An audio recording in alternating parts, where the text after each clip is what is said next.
آقا کریم حضرت محمد صلی اللہ علیہ وآلہ وسلم کو ابھی مدینہ شریف آئے ہوئے 7 ماہ کا عرصہ ہوا تھا کہ آپ کو ایک بہت بڑے غم کا سامنا کرنا پڑا۔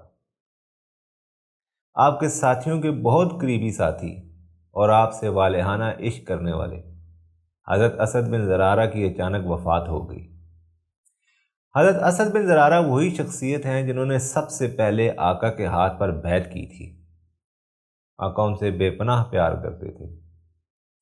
جس وقت حضرت اسد بن زرارہ کی تدفین کر رہے تھے آقا دو جہاں، اسی وقت آپ نے دیکھا کہ ایک شخص کبھی آپ کے دائیں آتا ہے، کبھی بائیں آتا ہے، کبھی آپ کے سامنے آ جاتا ہے۔ آقا نے محسوس کر لیا اور آقا کو ایسا لگا کہ جیسا اس شخص کو پہلے بھی کہیں دیکھا ہے، کیونکہ اس کا حلیہ نہ ہی تو عربوں کی طرح تھا اور نہ ہی مقامی یہودیوں کی طرح۔ تھوڑی دیر کے بعد آقا نے محسوس کیا کہ آقا کی پشت کے پیچھے وہی شخص کھڑا ہے اور بہت گہری نظر سے آپ کا معائنہ کر رہا ہے۔ آقا دو جہاں فرمایا کرتے تھے کہ جب میں سامنے دیکھ رہا ہوتا ہوں تو میں اپنے پیچھے بھی دیکھ رہا ہوتا ہوں کہ تم لوگ کیا کر رہے ہوتے۔ آقا کریم نے اس وقت اپنی چادر کو تھوڑا سا سرکایا تو پیچھے کھڑے ہوئے شخص نے آپ کی کمر مبارک پر مہر نبوت دیکھ لی۔ اس کی آنکھوں میں آنسو رواں ہو گئے اور آقا نے اس کو اپنے پاس بلا لیا اور پوچھا کہ کون ہو اور کیسے آنا ہوا، تمہیں پہلے بھی 2 بار دیکھا ہے۔ اس شخص نے کہا کہ مجھے اس مقام تک پہنچتے پہنچتے 25 سال کا عرصہ گزرا ہے۔ جو نشانی میں نے آپ کی پشت پر دیکھی ہے، اس نشانی کو 25 سال سے میں ڈھونڈ رہا ہوں۔ اس شخص نے کہا کہ سب سے پہلے جب آپ مدینہ شریف تشریف لے کر آئے تو دوسرے دن ہی میں آپ کے پاس کچھ کھجوریں لے کر حاضر ہوا۔ آپ کو میں نے یہ کہا کہ یہ صدقہ کی کھجوریں ہیں۔ آپ نے میرے لیے دعا فرمائی اور وہ کھجوریں سامنے بیٹھے ہوئے تمام صحابہ میں تقسیم کر دیں۔ 2 دن بعد دوبارہ میں آپ کی خدمت میں حاضر ہوا اور کہا کہ یہ ہدیہ ہے۔ آپ نے فرمایا ہدیہ ہے۔ آپ کا چہرہ مبارک کھل اٹھا۔ آپ نے میرے لیے دعا فرمائی، ایک کھجور خود کھائی اور باقی صحابہ میں تقسیم کر دی۔ اس دن مجھے بے پناہ خوشی ہوئی۔ اس شخص نے بتایا کہ اس کا تعلق فارس سے ہے۔ اس کا والد ایک بہت بڑا ساہوکار ہے اور اس کی بے پناہ جاگیر ہے۔ اس شخص نے کہا کہ اس علاقے کا جو آتش کدہ ہے وہ میرے باپ نے ہی بنایا تھا اور مجھے اس آتش کدے کا ناظم مقرر کر رکھا تھا۔ ایک دن میں بیٹھا ہوا اس آتش کدے میں سوچ رہا تھا کہ یہ آگ میرا کیسا خدا ہے کہ اس کی حفاظت مجھے کرنی پڑتی ہے کہ کہیں بجھ نہ جائے۔ جس خدا کی حفاظت میرے ذمہ ہو وہ خدا مجھے کیا دے سکتا ہے۔ اس شخص نے کہا کہ ایک دن اس کے والد نے اس کو کسی کام کے لیے شہر بھیجا۔ وہاں پر اس کی نظر ایک گرجے پر پڑی۔ وہ اس گرجے میں داخل ہو گیا۔ وہاں پر پادری اور دوسرے لوگ مناجات پڑھ رہے تھے، اللہ تعالیٰ کی، حضرت عیسیٰ علیہ السلام کی اور بی بی مریم کی تعریفیں کر رہے تھے۔ اس کے دل کو یہ آوازیں لگیں اور وہ وہیں پر رک گیا۔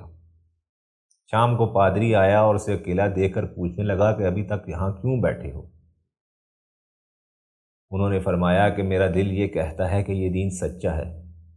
اس پادری نے کہا کہ تمہارے لیے بہتر یہی ہے کہ یہاں سے چلے جاؤ، کیونکہ تمہارا باپ اس علاقے کا جاگیردار ہے۔ اگر تم اس دین کو پانا چاہتے ہو تو تمہیں یہاں سے دور جانا پڑے گا۔ اس شخص نے آقا دو جہاں کو فرمایا کہ وہ گرجے سے باہر نکلا اور واپس اپنے گھر آ گیا۔ اس کے دل میں سچی لگن تھی اور اس نے اپنے باپ کو سارا قصہ سنایا۔ اس کے باپ نے اسے مارا پیٹا اور زنجیروں میں باندھ دیا، مگر کیونکہ اکیلا بیٹا تھا، لاڈلا تھا، کھڑکی کھلی رکھی۔ کچھ دنوں بعد اسی کھڑکی میں سے کسی اور شخص نے دیکھا کہ یہ زنجیروں میں جکڑا ہوا وہی شخص ہے جو گرجے میں آیا تھا اور اپنے آپ کو عیسائیت کی طرف راغب پایا تھا۔ اس نے وہ زنجیریں توڑ ڈالیں اور شام کو ایک قافلہ جو شام کی طرف جا رہا تھا اس میں روانہ کر دیا۔ وہ شخص شام چلا گیا، وہاں جا کر کچھ عرصہ خدمت کی۔ اس کے بعد وہ وہاں سے ترکی چلا گیا۔ ترکی سے وہ عراق کے شہر گیا اور عراق سے پھر وہ ایک اور گرجا جو مصر میں واقع تھا وہاں چلا گیا۔ مصر میں موجود شہر اموریہ کے جو گرجا تھا اس کا پادری بہت ہی نیک شخص تھا۔ جب اس کی موت کا وقت قریب آیا تو اس نے کہا کہ سنو، ہمیں اس شخص کا انتظار ہے جو آ چکا ہے یا آنے والا ہے۔ اگر میری زندگی باقی رہتی تو میں اس کی خدمت میں حاضر ہو کر اس کے دین کو اپنا لیتا، مگر مجھے شاید یہ لگتا ہے کہ میں اس تک نہ پہنچ سکوں۔ مگر میں تمہیں اس کی نشانیاں بتاتا ہوں کہ وہ صدقہ نہیں لے گا لیکن ہدیہ لے گا۔ اس کی کمر پر مہر نبوت ہوگی، اور وہ ایسے علاقے میں آئے گا جہاں پہ 2 آتش فشاں پہاڑوں کے ٹیلے ہوں گے۔ ان میں سرسبز جگہ ہوگی جہاں کھجوروں کے باغ ہوں گے، مگر اس کا اپنا تعلق جس علاقے سے ہوگا وہ سنگلاخ ہوگا۔ وہ شخص کہتا ہے کہ یہ بات کرنے کے بعد وہ پادری فوت ہو گیا۔ میرے پاس جو مال و متاع تھا وہ میں نے ایک قافلے والوں کو دیا، وہ یہودیوں کا قافلہ تھا۔ وہ لوگ مدینہ کی طرف آ رہے تھے۔ راستے میں ایک منڈی میں وہ رکے جہاں انہوں نے اپنا مال و اسباب بیچا اور اس کے ساتھ مجھے بھی فروخت کر دیا۔ میں اس جگہ رکا رہا۔ پھر اس جگہ میرے مالک کے پاس ایک اور شخص آیا، اسے میں پسند آیا اور وہ مجھے خرید کر مدینہ لے آیا۔ جیسے ہی میں اس شہر میں پہنچا مجھے وہ ساری نشانیاں یاد آ گئیں، اور اس کے کچھ عرصہ بعد آپ بھی تشریف لے آئے۔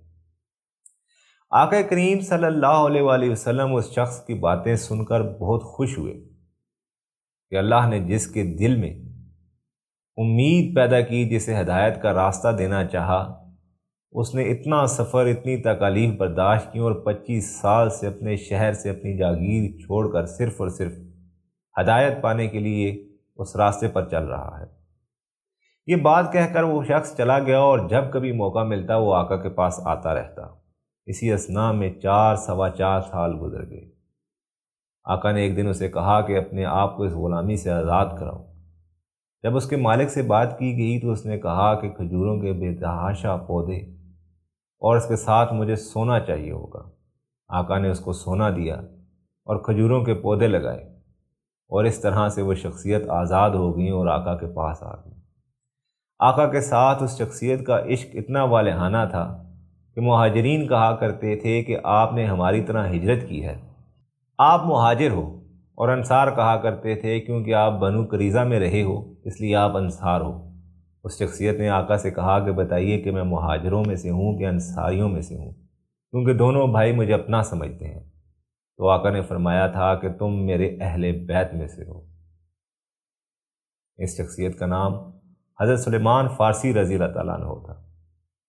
اب یہ دیکھیے کہ یہاں پر لوگ نعرے لگاتے ہیں کہ آقا دو جہاں سے عشق ہے، غلامی میں موت بھی قبول ہے، جان بھی نثار کر دیں گے، مگر صبح کو اٹھنا ان کے لیے ناقابل برداشت ہے۔ آقا کی سنت کو اپنانا ان کے لیے ناقابل برداشت ہے۔ آقا کریم نے جن چیزوں سے منع کیا انہیں وہ چھوڑنے کے لیے تیار نہیں ہے، کہ وہ دعا یہ کرتے ہیں کہ آخرت میں آقا کا ساتھ نصیب ہو، مگر جن چیزوں سے آقا دو جہاں نے منع فرمایا ان چیزوں کو چھوڑنے کے لیے تیار نہیں، اپنی زندگیوں میں معمولی سی تبدیلیاں لانے کے لیے بھی تیار نہیں، مگر دعویٰ یہ کرتے ہیں کہ وہ سچے ہیں، وہ سچے عاشق رسول ہیں۔ عشق پانے کے لیے صحابہ کرام نے چھوٹی قربانیاں نہیں دیں، تھوڑی قربانیاں نہیں دیں۔ اگر حضرت بلال حبشی نے وہ مقام حاصل کیا کہ آقا نے فرمایا تھا کہ میں جب جنت کے پاس سے گزرا تو بلال مجھے تمہارے قدموں کی آہٹ جنت میں اپنے آگے محسوس ہوئی۔ اب یہ دیکھیے کہ جتنی تکالیف اور مصیبتیں ان صحابہ کرام نے برداشت کی، شاید یہ وہی برداشت کر سکتے تھے۔ اللہ تعالیٰ سے دعا ہے کہ اللہ تعالیٰ ہمیں آقا دو جہاں کی سنت پر پورا عمل کرنے کی توفیق عطا فرمائے، کیونکہ حدیث شریف میں آتا ہے کہ آقا دو جہاں نے فرمایا تھا کہ جس کو ہماری سنت سے رغبت نہیں وہ ہم میں سے نہیں۔